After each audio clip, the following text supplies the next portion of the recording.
घर में ना रखें ये चीजें। वास्तुशास्त्र के अनुसार घर की छत पर इन चीजों को नहीं रखना चाहिए। अगर आप ही इन वस्तुओं को घर की छत पर पड़ा रहने देते हैं तो यह आपके परिवार के सदस्यों के मन और मस्तिष्क पर नकारात्मक प्रभाव डालती है और यह पितृदोष और वास्तु दोष लगने का मुख्य कारण माना जाता है। इस कारण घर का माहौल खराब हो जाता है। यह आपके घर में कलेश का कारण भी बन सकता है। अगर आपकी घर की छत पर यह चीजें रखी है तो उन्हें तुरंत छत से निकाल दे। तो चलिए जान लेते हैं घर की छत पर कौन सी चीजें रखना वास्तु दोष और पितृदोष का कारण बनती है। छत पर ना रखें ऐसे पौधे।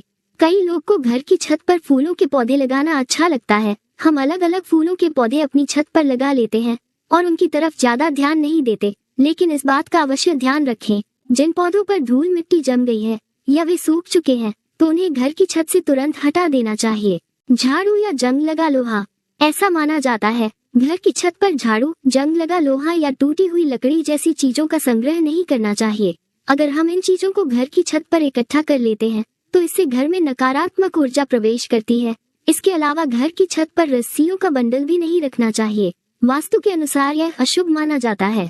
पुरानी कटी फटी किताबें, रद्दी या पुरानी किताबें घर की छत पर नहीं रखनी चाहिए। इन चीजों को छत पर रखने से नकारात्मकता बढ़ने लगती है। ऐसा करना माता लक्ष्मी की कृपा बाधित कर सकता है। इसलिए अगर आप लक्ष्मी जी को प्रसन्न रखना चाहते हैं तो घर की छत पर कोई बेकार की चीजें ना रखें। जंग लगा लोहा या टूटी हुई लकड़ी।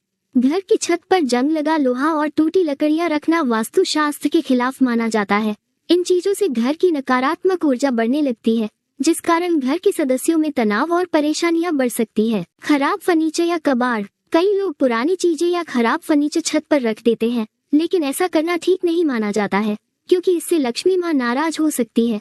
इस कारण घर में नकारात्मक शक्तियां प्रवेश करती है जो आर्थिक संकट का कारण बनती है। इसलिए ध्यान रखें इन चीजों को घर की छत पर रखने से बचना चाहिए।